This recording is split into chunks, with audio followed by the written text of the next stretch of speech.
The second season of the International Tournament of Power is currently in development, but before we divulge too much information about the upcoming season, let's recap on the highlights of the season that started it all. In the first International Tournament of Power, there were upsets, contestants that surpassed expectations, and even surprise guest appearances. Two teams were pitted against one another for bragging rights for the better version of Dokkan Battle. Would it be Global or JP? Both teams had their respective captains. For Global, it was the Masked Ningen, whose teammates were Goresh, Tiger Uppercut Media, and Gale Riot. And for JP, Talon was captain, with Nolar, Jin-Roh, and Sunblade as his teammates. The two teams would compete, each opposing member, in a race on Category Super Battle Road, and after all the races were completed, an interview would be conducted where the results of each round would be reviewed. Now that we've gone over the first season's captains and contestants, let's go over the outcome of each of the 4 rounds. In the first round, Team JP had already gained a slight lead over Global. In the first match, the newcomer Sunblade made a name for himself, earning the first win for Team JP and defeating the Masked Ningen. In the following match, JP's own team captain Talon went up against Tiger Uppercut Media, and Talon came out on top due to Tiger's activation of his LR Super Saiyan 2 Angel Vegeta's active skill. The cutscene for the attack went on for so long that Tiger practically threw away any chance he had of winning. With this subsequent victory, Team JP had all the momentum. With only 2 matches left in round 1, the pressure was on for the Global team to pick up the slack. In the third round, the two gacha connoisseurs Nolar and Gale Riot threw down, and unfortunately for Gale, Nolar proved to be the bigger man, securing another win for Team JP. Just as it seemed that JP's streak could not be stopped, it became homie time. In the final matchup for the first round, Goresh was able to get Global's first win by defeating Jin-Roh and proving that Team Global was not backing down just yet. The final score for the first round had JP in the lead, 3 wins, and Global with 1. In the first match of the second round, Sunblade was back at the plate, but this time he would go against Global's biggest whale, Goresh. Compared to the other members of Team JP, Sunblade had the weakest box overall, and although he had a slight advantage using 2 JP exclusive units at the time, he was competing with a Global opponent with the best box overall. Perhaps it was luck, or perhaps it was Sunblade's years of professional speedrunning kicking in. Either way, with the pressure on, he came out to perform, and Sunblade was able to defeat Goresh and pick up another win for Team JP. In the next match, the two captains, Masked Ningen and Talon, had their showdown. Ultimately, Talon proved to be the superior captain in this round, and JP had another win under their belt. The matchup that followed featured JP's biggest whale, Nolar, versus Tiger. The race concluded with the whale devouring yet another fish, and an additional win for JP. For the last race of the round, Gale Riot competed against Jin-Roh. Gale put in solid effort, but could not finish his run before his opponent. Sadly for Team Global, the entire second round appeared to be a blowout, with Team JP getting 4 consecutive wins, and the final score to end off the round being 7-1. This time at the end of the round interviews, there was a sudden appearance made by none other than Zeno himself.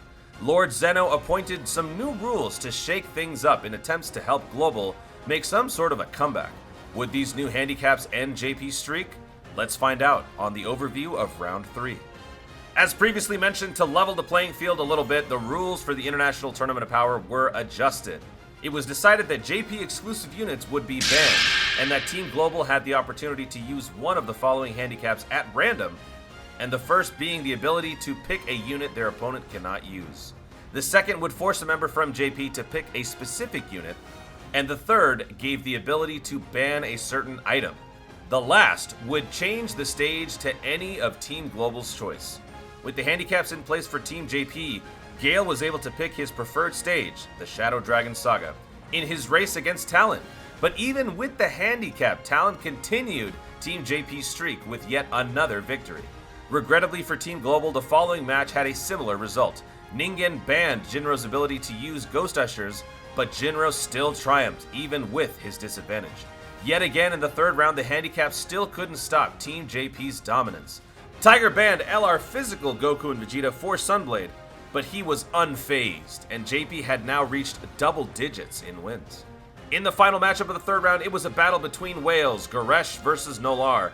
For this race's handicap, the homie forced Nolar to pick Physical Ribrianne, and with a little help from Nolar's LR Baby transforming to a great ape thanks to RNG, Goresh finally got himself Team Global's second win. Even though Global ended the round on a win, things looked hopeless with the current score being JP 10 and Global only 2. During this batch of post-round interviews, there was yet another turn of events. DeZeno replaced Jin-Roh on Team JP as punishment for ruining the team's initial streak. And the International Tournament of Powers announcer himself, me, would be stepping in for Gale Riot on Team Global, with both teams receiving new members prominent in the Dokkan community. It was time to end off the first season of the Tournament of Power with a winner ready to take it all. Before round 4 began, both teams prepared their own strategies going into the relay race. During the first portion of the relay, Nolar got the edge over Ningen on the Hybrid Saiyan stage, giving Team JP an early lead. During the Realm of God segment with Talon versus Goresh, there was a misplay by Team JP. Talon accidentally picked EZA God Topo against the rules, but with Goresh getting such a decisive win, it was decided that no penalties would be issued. In the third portion, it was Tiger versus Sunblade on Superclass. The global team was extremely confident that Tiger would be able to finish before Sunblade, but again, the speedrunner exceeded expectations, two-turning every fight and getting one more win for his team. In the final stretch of the relay, it was the new challengers, DatruthDT and myself, to close out the race and the Tournament of Power as a whole. Sunblade carefully built up Truth's team while I went full Goresh mode with a level 10 Wicked Bloodline build, ignoring his team. Hey! I didn't ignore my team's advice! Who wrote this crap? I picked the team that kicked my ass in the first race that I did with Goresh. In spite of my valiant efforts, Global was unable to bridge the gap, and Team JP yet again gave a dominating performance, leading to the final score of 10-2 for the initial races. And for the final relay, JP wins with 1 minute and 56 seconds to spare. With Team JP being the undisputed champions of the tournament, a poll was posted for fans to choose who the MVP of the competition was. The viewers decided that Sunblade on Team JP was the MVP. This was because of his underdog status and the fact that he won all of his matches.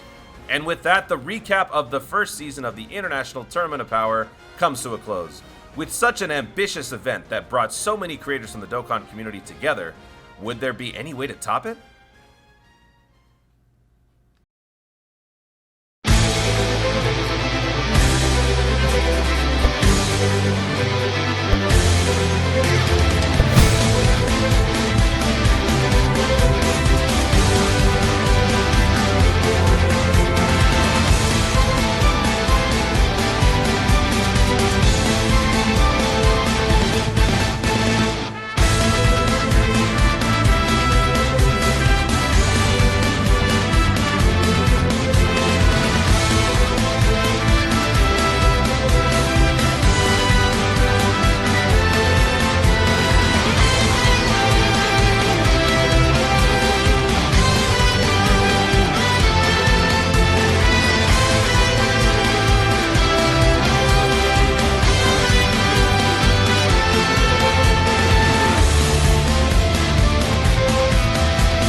Wow, what a trailer! This is Sunblade, and now that I have ascended to godhood, I shall now read the joint royal decree of the Majesties Goresh and DatruthDT.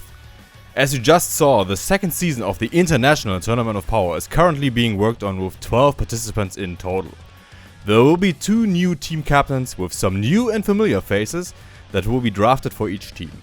One of the captains will be the checkmark champion Goresh, and the other will be DatruthDT, the devourer of fish. The competitors up for draft will be the Masked Ningen, Nolar, Tystra, Saito, Minato, Diddy Sauce, DBZBlaze, Toonrami, Jin-Roh, and last but certainly not least, the one and only Nanogenix. Coming soon, find out who will be on whose team and choose a side. In the comments, let us know, are you Team DatruthDT or Team Goresh? As always, make sure to leave the video a like if you enjoyed the recap of the first season of the tournament, and do not forget to subscribe to know when the first episode of the second season goes live.